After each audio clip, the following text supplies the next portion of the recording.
I was in the thick of postpartum anxiety and depression. And, it felt really jarring because I had worked so hard to have this baby. And then I was in what felt like the lowest place I'd ever been.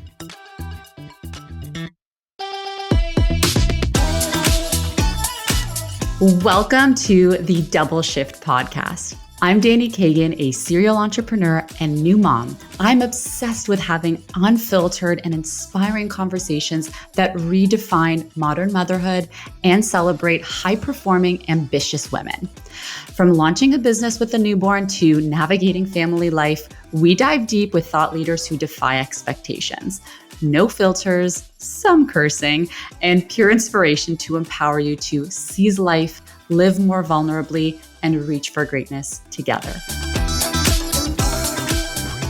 I am so excited to introduce Sonia Joss. She's an award-winning mindset and wellness expert and one of the country's most influential voices in mental and physical well-being.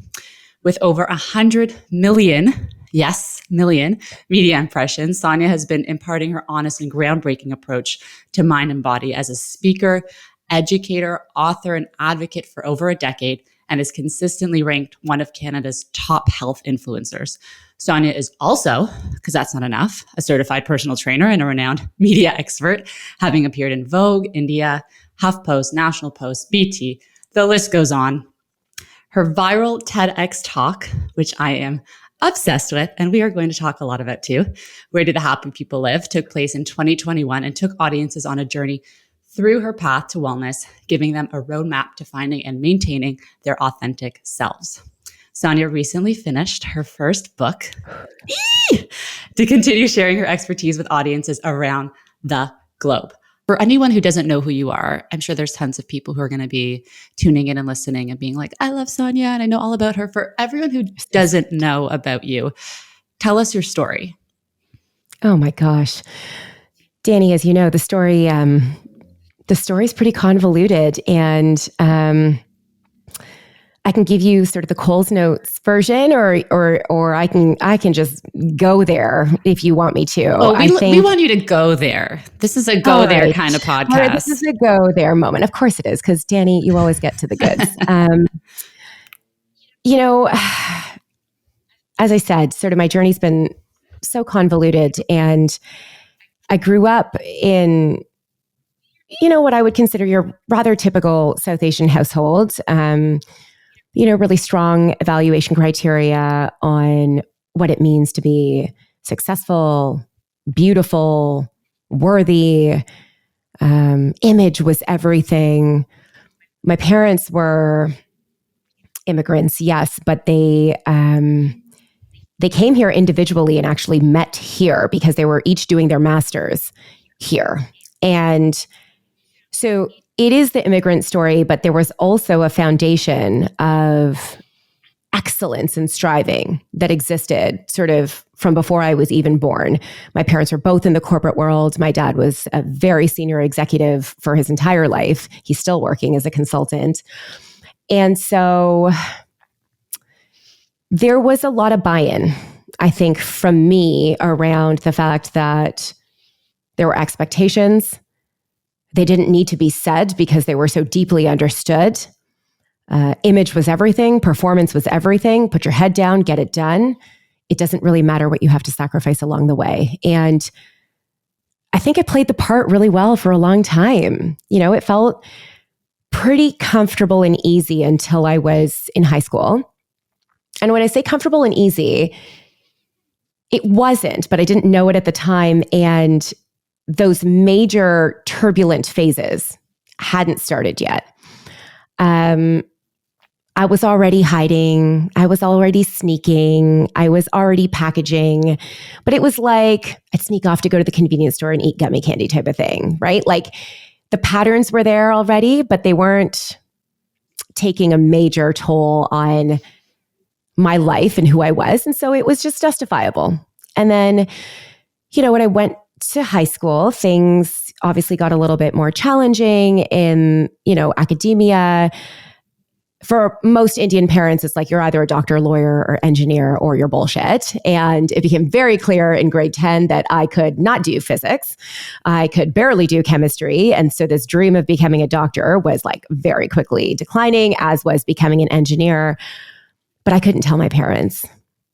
I was just so caught up with shame and fear that I thought, it's okay. I'm not doing well right now. I'll figure it out. I'll fix myself somehow. I'll lie in the meantime. I won't get caught. I'll rehabilitate my grades, rehabilitate myself, and we'll just make it work somehow. Didn't work. My parents caught me in many iterations of like, your transcript says that you are getting like a 71 in chemistry and you've been telling us you're getting 90s. Like, what is this fucking bullshit? And let me just tell you, Jewish parents are very similar. So I totally relate to this. Right. And it was that cycle that I was caught up in, the deeply believing in the criteria, the deeply buying into the performance and the image and desperate to achieve it myself so that I could, get the validation and feel worthy, but sacrificing so much of myself every step of the way, overriding how I was feeling, overriding the data that I should have been collecting around the fact that like, bitch, you're not that good at this shit. Maybe you want to focus on shit that you are good at. Like maybe if you could actually just break yourself out of this mold, you could find something that feels good to you. You could spend your energy discovering yourself. And, by hook or by crook, found my footing through high school, took the unbeaten path of commerce, fought my way to get a 97% average, made it to Queen's University to do the, prestigious commerce degree. And once again was like, okay, I've made it.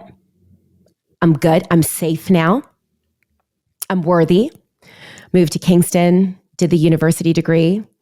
In first year university, had a really challenging time with accounting, brought myself back into that cycle of clawing my way out of the hole, having to prove to myself and everyone else that I was good enough to get there. Fought my way for 4 years to get onto the dean's list and get, the one and only youngest executive position at IBM, coming straight out of university, making $200K. And this was like, 16 years ago. So it was a huge deal. Selling my soul every step of the way. And I think in university was maybe the first time I realized that the shackles that I thought my parents had put on me had actually become my own. Say that again. Say that again. The shackles that I thought my parents had put on me had actually become my own, and that I was now the one who was punishing. I was now the one who was pushing and striving and forcing myself into an existence that didn't feel good for the purposes of the end destination. I was engaged to a man that satisfied all the ticky marks, not ever stopping to acknowledge that I wasn't happy. I didn't know what it meant to be happy. I didn't know what it felt like to be happy. I don't think I believed that I could be happy, maybe. And so each and every decision that I made was based on this external criteria that I had frankly enforced upon myself. And I thought, as we say sort of in the TED Talk, it's like, and then when I get there, I'll arrive at happiness, I'll unpack there, I'll live a happy life, and I'll be okay. But Dani, as you know, that mask wearing, that soul sucking environment that I had put myself through just really took a toll. And I got to the point after university where I ended up calling off my wedding. I ended up breaking down the house of cards, breaking my family, to be honest, because there was a lot of shame.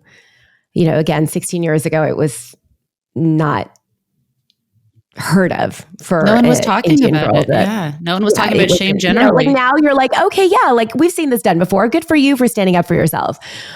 16 years ago, I was probably the first, and it was really traumatic, and it was really challenging and really hard, but it was so important for me because it was the first time that I had really deeply tuned into like the dissonance that existed in my soul and in my body and in my mind. And the first time that I was pushed into a corner so hard that I was like, I actually can't. Like, I either run away from home, I die, or I get married and I die. Like, one way or another. Like, this isn't going to work. I cannot square peg round hole my soul anymore. And I think in taking that sort of big, bold step and, ruining the family and all that sort of stuff that felt like it was happening at the time, it was probably sort of the first real moment where I claimed agency over my life and myself and my happiness and my wants and my beliefs. And I'd love to be like, and so then I just like changed the whole thing and it was awesome. Absolutely not. From there, it was a very slow and relatively treacherous journey of getting to know myself and starting to take those faint whispers of, you're not good, this is not good, and actually allow them to become louder and louder until they could become the voice of courage and the voice of belief and passion and then taking all of that and trying to figure out what to do with it. I quit my corporate career. I became a personal trainer and nutrition specialist, which was ludicrous because, who leaves their executive MBA and, big shot career to like go teach people exercise. Which is a big move, by the way. I feel like, and for people listening, who have side hustles and, can't take that leap, it is a really scary leap. It is scary to think, okay, I'm not going to have security now, but I'm going to do something that I'm actually really passionate about. So kudos, because I think a lot of people don't realize how scary that jump really is. Oh, it's so scary. And I'm sort of speeding ourselves along a little bit so that we can, take the conversation in the directions you want to go. But I love this. Keep going. I would love to say that, when I, grabbed life by the horns by calling off the wedding, I had, tapped into this newfound courage and then was just like, fucking everybody get out of my way. Here comes Sonia. But it wasn't like that because I had bought into the paradigm. And so it wasn't about overcoming everything that my parents were pushing on me. I was married. I was successful. I had a penthouse downtown. I was, married to a brain surgeon. All the ticky marks were done. My parents were like, whatever, she's not our problem anymore. And yet it was, this constant awareness that like, I didn't know what I wanted and I didn't know what to do next. And there was a longing, but how do you honor that longing when you don't know who you are and what you're actually trying to do? Who do you want to be? What is going to fuel your soul? And so, that period of time where it was like, and then, I'm going to quit from the corporate world and move into personal training and nutrition. It didn't come easily. And I made all sorts of excuses around why I couldn't do it. I had actually convinced myself that I was going to stick it out in the corporate world. I'd moved from IBM to a smaller technology company called F5. And I was like, okay, I'll stick this out. I'll have a baby. I'll go on mat leave. And then once I'm on mat leave and I'm a mother, no one will be able to judge me because I'll be so passionate about my child that then I can just like have a little side hustle and like train people for fun too. And it'll be okay. Cause like, at least I'm not like so basic that I'm doing nothing, was the judgment that I was offering myself. Obviously that's not true. Mm-hmm. And that was sort of the safe route that I was going to take. It was the compromise that I could give to myself without rocking the boat too hard. But the universe is sneaky. Mm-hmm. And it ended up shifting very quickly because there was like a trainer in downtown Toronto who had a large portfolio of clients, and she hadn't gotten a period since she was like 13. Magically got pregnant, couldn't afford to live downtown. And suddenly this portfolio of clients had no trainer. And one of the clients was a close friend of mine. And she was like, look, like, I know that you're not doing this, but like, what if you just took me on and just explored and you just see, like, do you even like this? Like, maybe you just, care about fitness and nutrition, but maybe you don't really want to do this. So like, why don't you just experiment? And I was like, okay, that seems civilized. One client turned into 3, turned into 7, turned into 14. And suddenly I was working 2 full-time jobs. I would train from 4 o'clock in the morning to 8 o'clock in the morning. I'd do my corporate gig from 8 to 6. I train again from 7 to 10, come home, go to sleep, rinse and repeat. And it sounds intense, and it was. It sounds bonkers. Yeah, Dani, it was bonkers. But here's the thing. When you're so resistant and you're so scared and you're doing everything you can not to burn the house down, you'll take the bonkers action because it's the only way for you to collect enough data, enough undeniable data, that then you have no choice but to take the plunge. For example, I'd wake up in the morning. I would feel passionate, excited. I'd watch myself thrive for a few hours, really being good at something, really feeling good at something, enjoying it, being excited. I'd want to die for the rest of the day doing my regular corporate gig. I'd come back out the other side, again, exhausted, but excited and motivated and passionate. And that contrast became really palpable. I couldn't not feel it even if I wanted to. And I also, through like semi-tax evasion, was able to build up my income to being the same as what it would be in the corporate world. I was the breadwinner. My husband was in residency. I had major responsibilities. And I got myself into a place where even I couldn't believe my own bullshit about why I can't do it anymore. There was no excuse monetarily. I knew that I was good at it. I felt good for the first time in a very long time, if ever. And I was like, you know what? Like, white people like take a year off and go and travel the world and like find themselves. I've just been so in robot mode. I'm going to give myself a year. I'm going to see what happens. And if nothing comes of this, I've got my executive MBA. I've got my corporate stuff. That's not going to go anywhere. I'll go back and at least I'll know that I was brave enough to have tried. And that felt scary, yes. But it also felt like, okay, here we go again. You burned down the house with a wedding. This is now the next iteration where you're going to sink or swim, and it's going to be on you. This may be the best decision or the worst decision, but it's yours. Yeah. And it's so powerful that it is yours, and you know that it's yours, and you can make those decisions and feel good about making them yourself. And then what happens? Does everything just go to shit because you have kids now? Like, what happens at that next phase when you become a mother? And what happens because you're empowered, you're on your journey, you're on your path, and then you become a parent, and obviously life like goes up in flames again. So how was that transition for you? Oh, so dark. So dark. I had to go through a relatively turbulent fertility journey to get pregnant with Aria the first time. I had to do, IUI, IVF, all that stuff. And so you're already in a really scary, dark, lonely place, right? And then you have a baby, and I don't know what I was expecting, but I wasn't expecting postpartum depression. My husband started his staff position the same day that Aria was born. Oh boy. Yeah.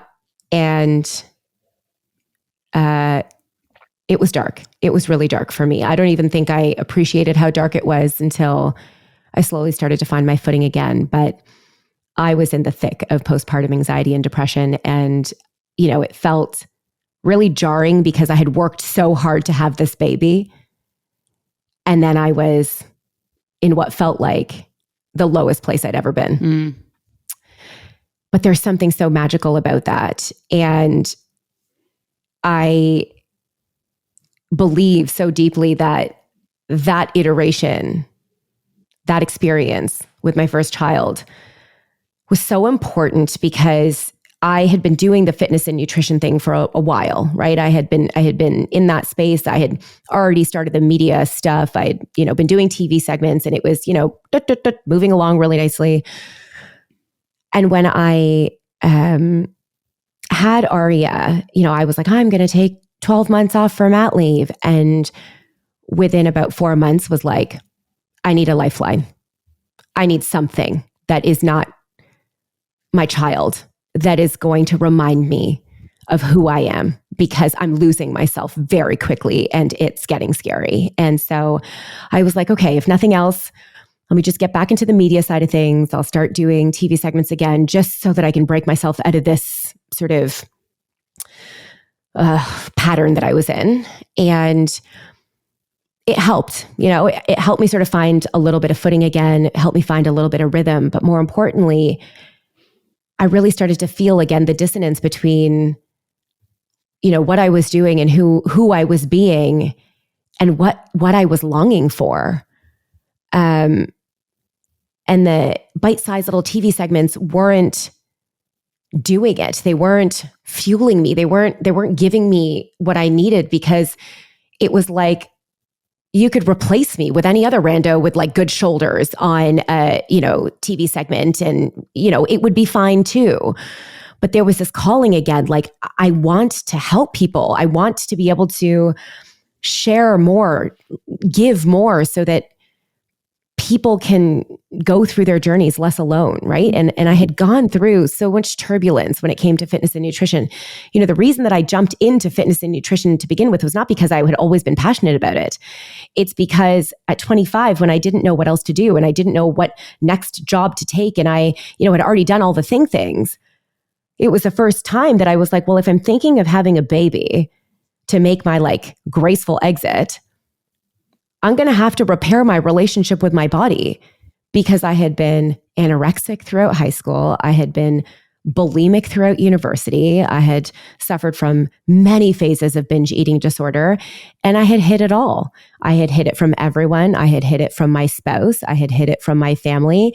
And even I believed my own performance, until I really called myself to it at that point where I was like, you can keep chasing all of the things out there. You can get all the jobs you want and all the money you want. If you can't wake up every morning and feel safe and good in your own skin, you're never going to feel the way you want to feel. And more importantly, like, what are you going to teach your children? You're all like, I'm going to have a baby and make an exit. That is not the foundation that you can set in a house for raising a daughter, raising a son, raising anybody. And it was through that process that I abandoned the timelines, abandoned the chase to be skinny, abandoned everything, retaught myself the fundamentals of fitness and nutrition, and more importantly, I guess really went on a journey within, right? Mm-hmm. To really dig through my mindset, my foundation, my sense of self. And when I came out the other side, that's where I was like, fitness and nutrition, I have something here. I can share this with other people and I'm good at it.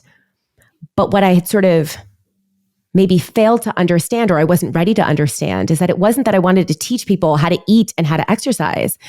It's that I wanted to be able to connect with people around the vortex that we all put ourselves in on the quest to be a skinny bitch.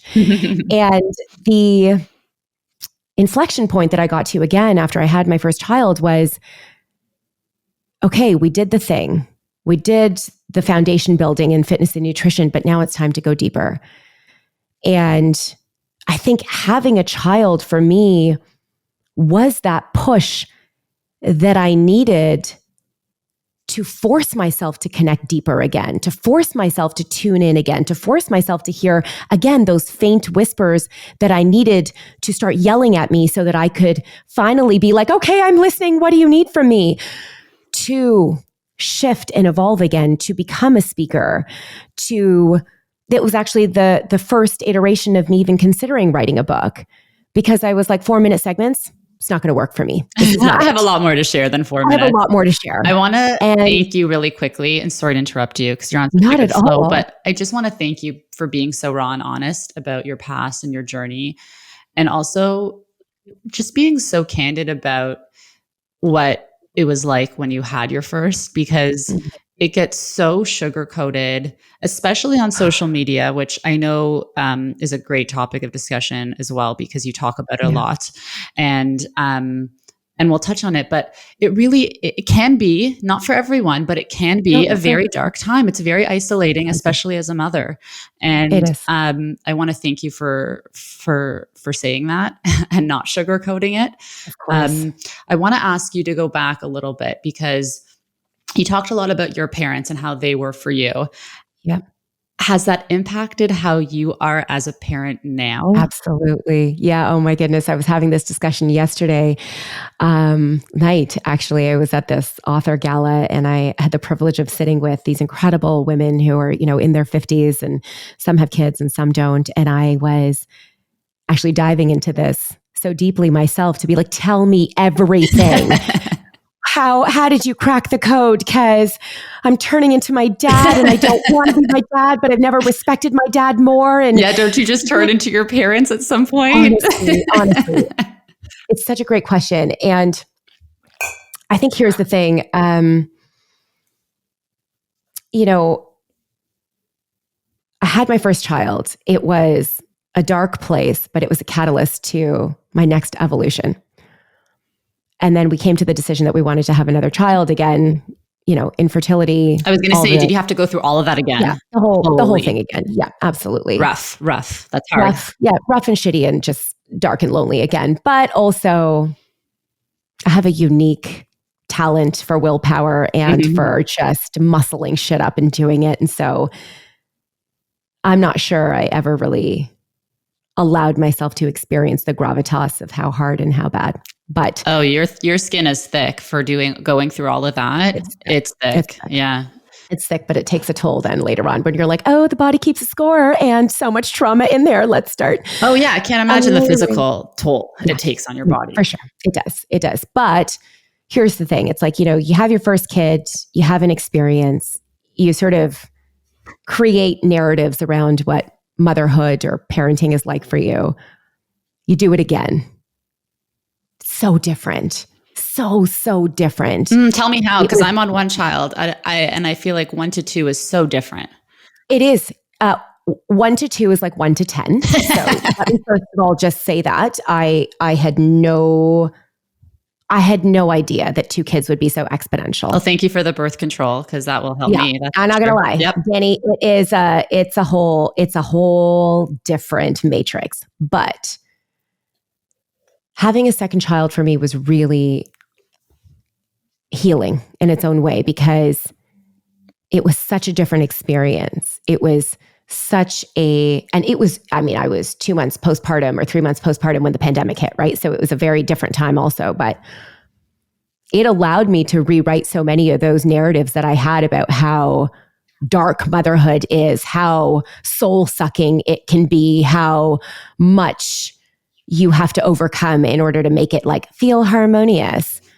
My second child allowed me to really find lightness in a way, and joy and delight in moments, while simultaneously being like, this is fucking crazy. I had no idea. 2 kids is too many kids. I wouldn't have done it had I known how much further I'd have to be stretched. And yet it's everything that I needed, because each iteration of having a child has been the catalyst for me to get to know myself so much better. And also, more importantly, for me to only give myself permission to get more clear, more precise, and more selfish about what it is that I need for me. Let me ask you to get deeper.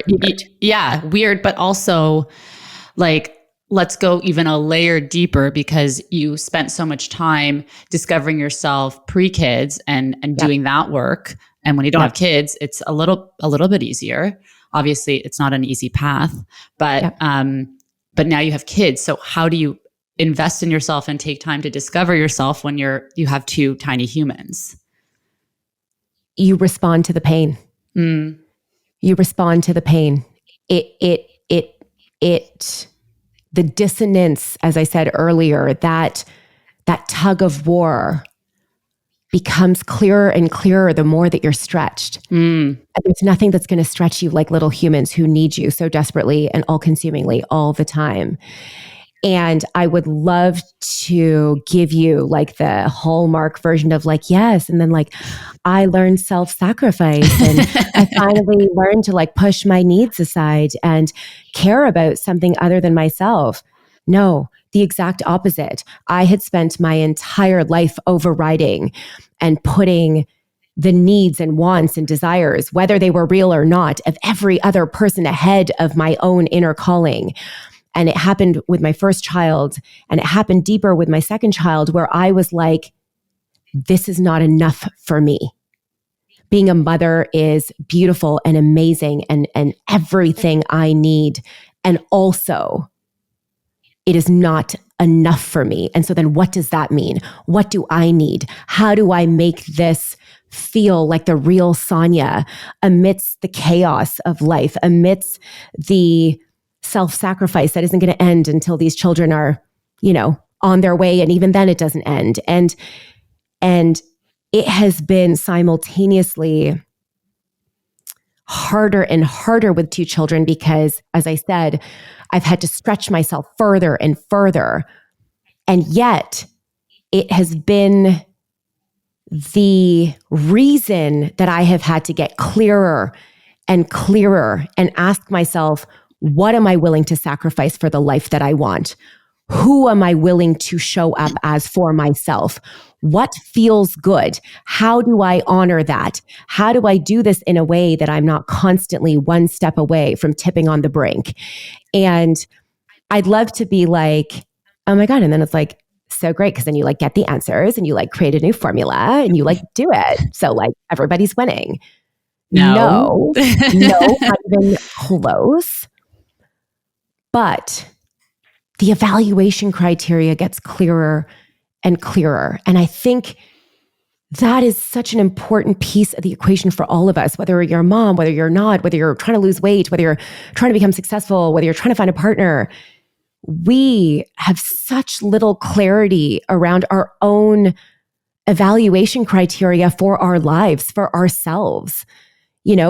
Our values, and I hate using the word values because it's so woo-woo and surface level. And it's not, what? It is woo-woo, but it's also when you go back to values and you go back to those core values that you have every day, then you are able to show up better for yourself because you're doing the things that make you happy. Right? It becomes the rubric for where you can feed the rest of the noise through to figure out how do you navigate this, right?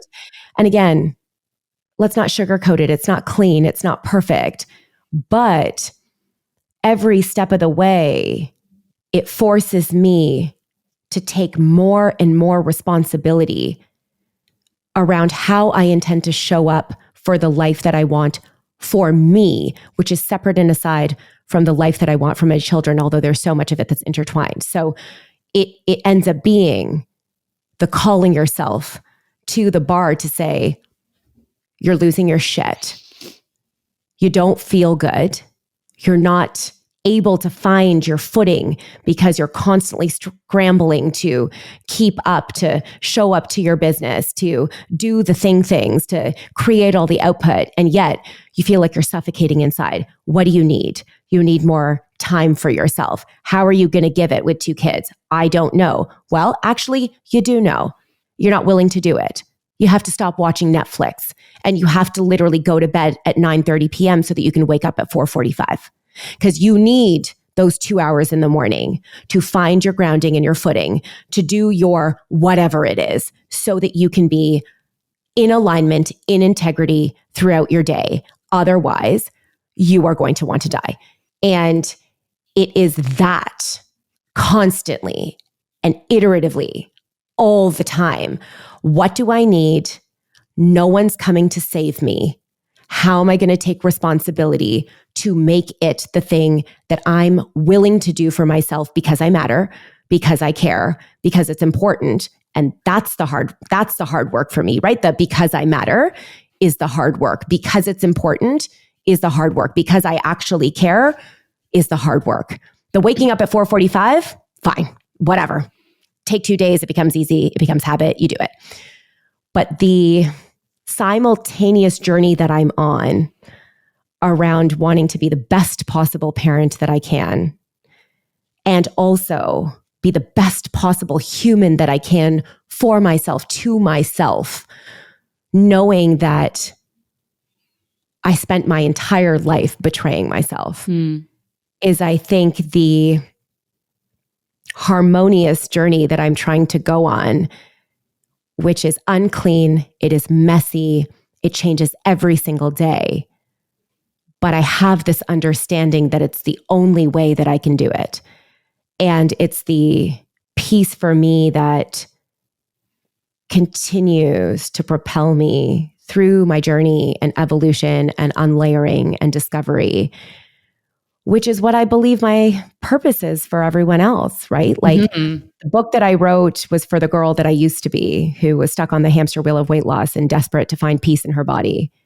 I'm on a different journey now. It doesn't mean that the mindset work has shifted, but the lens has shifted, right? Yeah. I'm at peace with my body, but am I still in fight or flight? Do I still feel unsafe? Do I not trust myself? Yeah, those things still exist.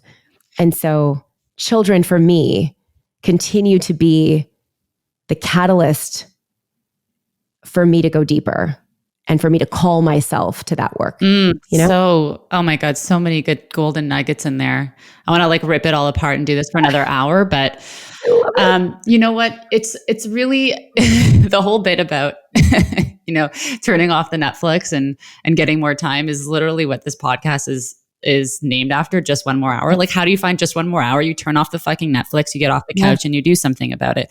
Obviously easier said than done when you're a really busy working mom. So like, do you have a village? Do you have people who help you? Because let's be honest, this does not happen because you're a superhuman. It happens because it's messy and imperfect. And you also have people who help you. So yes, absolutely. So, my partner is lovely, but he is a neurosurgeon. And so he is not what I would consider like a primary parent of any kind. So it certainly forces me to have to flex my muscles a little more than I would maybe need to otherwise in terms of, being in the driver's seat. But I'm also really equipped for that because I am very resilient and also I know what I want and I believe that I can do it in the context of this family, right? I am setting the tone, but I also believe that I should be the one setting the tone because I think I can set the tone. I'm not sure I would be an excellent co-pilot when it came to parenting.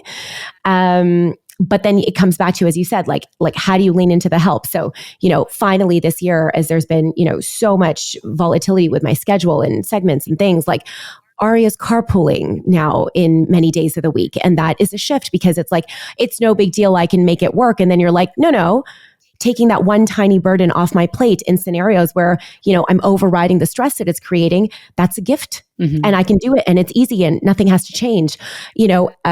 Allowing, our nanny to pick my son up if I, am in a podcast and I can't get myself away. And rather than, compromising on all fronts, being like, you know what?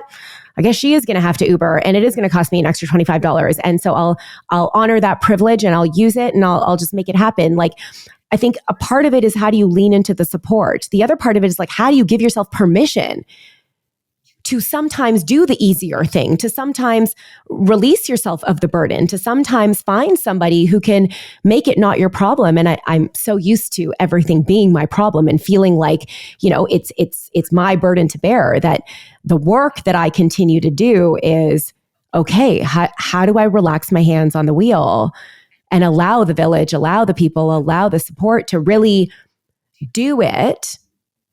And if it's not 100%, be okay with that and not feel like then, Sonia will swoop in and get it to 100% because Sonia's always going to be excellent. But rather, is this that important to me?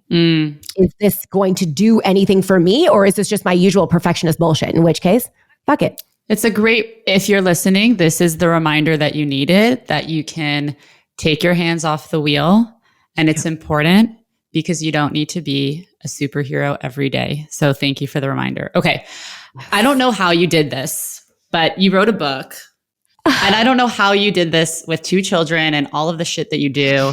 This is amazing. I love the book, by the way. I have little like highlights and marks on it. Thank you.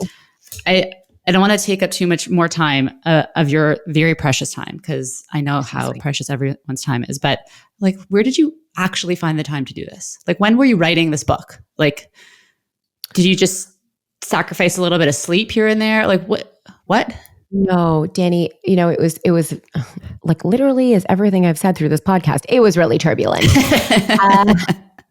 I spent years in and out of writer's block, trying to write, sort of writing, finding, words that felt close to words. And I piecemeal put together a book that was supposed to release before the pandemic. It was a different book. Well, threw it out. It was supposed to come out before the pandemic, like 2 days before the pandemic. Zombie apocalypse hit. Everybody became a health and wellness expert. I was like, what the fuck is happening here? We decided to hold on the book because it was like, oh, we'll know in 2 weeks. And then we'll know in 2 weeks. And then like 2 years later, you're like, what the fuck? Yeah. Okay. It'll be here for a month. And through that iteration of motherhood, having the second kid, the pandemic, I unlayered and I went deeper, and the book that I had written just didn't feel right anymore. I did the TED Talk and it further didn't feel right. And I decided I was just going to burn the book and just be like, whatever, I'll like slice it into like weird PDF things and just like give them as like email generator shit. And that was sort of my decision. I was like, there is no book. I had another book deal. I was like, I'll write a new book in the future. I don't know what that book's going to be about. I can't find clarity. So whatever. And then in July, actually, of 2022, I don't know what happened. I had clarity, maybe for the first time in a very long time, where I was like, no, it's not that the book was wrong. It's that it didn't capture the essence and the truth of the mind-body piece. And it tried to, but it just, I think I wasn't there to be able to really give it the Sonia in it. And I decided, I was like, okay, you know what? I'm going to do it again. I'm going to take the book and I'm going to rewrite the book, and we'll see what happens. I'm going to try again. 26 days. It just verbal diarrhea at me. It just happened. And, I let's go back to privilege and let's go back to support. I, would wake up in the morning and do the kid thing. And then I would sit down at the computer and I would work for the workday. And I have work days, right? Like I have the space for work days. That is something that I do have. Like I work from, 9 to 5. That is my contained time. And so it actually wasn't the like in the wee hours of the morning or in between changing diapers or all that. It was like, no, you're going to clear your calendar at work for like 3 weeks and all you're doing is working, and the work is the writing, and that's it. And so supremely unsexy, just like the story so unsexy. I cleared my calendar for 3 weeks. I wrote the book. It birthed out of me, and then I put it away. I naively thought that writing the book was going to be the hard part. Then you come to releasing the book into the world and you're like, oh shit. This is now, here goes the next iteration of my unlayering and my personal journey, because it's like a baby, right? It brings you the truth of all that is still uncovered. And you gotta go off the deep end to allow yourself to journey again. Allow yourself to journey. I love that. It's so clear when you say it like that, and it's so hard, but allow yourself to journey. Hard. So hard, but it is such a great reminder. Allow yourself to journey. Ooh, I'm going to write that down. Thank you for being so candid and raw and honest. I want to do a little bit of rapid fire, if that's okay with you. Oh, scary. Okay. No, not scary. Fun. So fun. Okay. Here we go. In 3 words, describe yourself pre-kids, and in 3 words, describe yourself post-kids. Pre-kids. Inauthentic. Scared.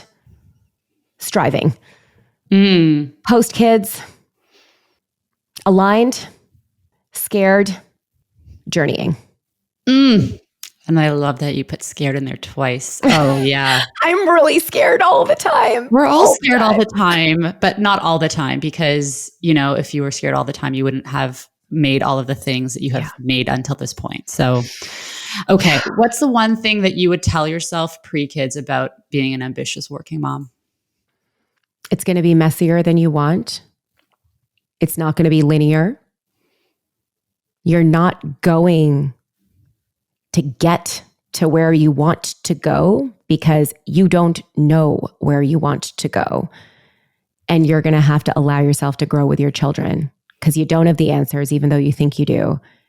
And so give yourself the permission to learn every step of the way and to collect the data so that you don't continuously find yourself pushing through the tug of war. It doesn't have to be a tug of war. Love it.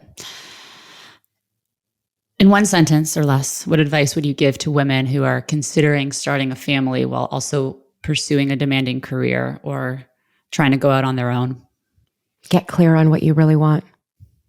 Get really clear on your evaluation criteria for yourself before you take the plunge, because you'll take the plunge anyway, probably, but you will have a touchstone that you can hold yourself to, an articulation of your highest self that you can believe in before the hormones take over, that you can bring yourself home to every step of the way, knowing that it may change, but knowing that there was so much intentionality and self-worth going into this.